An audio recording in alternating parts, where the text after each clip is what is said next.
愛一個人係咪貪愛咧？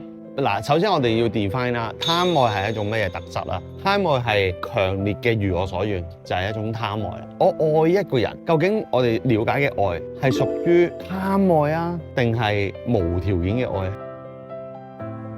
兩者有分別。無條件嘅愛係講緊我對於呢個世界有一種容許、包容、接納，即係愛嘅狀態。我成日舉一個例子啊嘛，就係當你扶阿婆過馬路嘅時候，咁你唔會喺度諗阿婆啱啱我扶咗你過馬路，點解你唔扶翻我過翻去嘅？咁你貪愛係咩咧？我今日生日同你去慶祝，下一年做乜你唔同我慶祝啊？咁你就會發現佢同阿婆嗰份愛係有少少分別啦。你對阿婆係無條件嘅，你對呢個伴侶咧係有條件嘅。咁呢一個有條件，佢已經係一種慾望、貪慾，所以我哋要 define 清晰呢兩個部分。咁可能你會即刻有第二個問題，我有貪愛有冇問題咧？其實冇問題喎，人類咧係真係會有貪愛嘅，有啲嘢如我所願係好正常。咁但係佢擾亂到你嘅生活就唔正常啦。即係話你過度貪愛，哇！你一定要咁樣做啊！你咁樣做我就覺得你先係真正愛我嗱，咁你出問題啦。咁人哋表達愛嘅方法未必用你想要嘅方法㗎嘛，就係你要如我所願嘅方法去表達，你先睇到咯。咁你就好棘咯。咁我哋就要去睇到呢個部分，原來你有貪愛，你對佢唔係無條件嘅愛，咁你就要去將自己切換翻。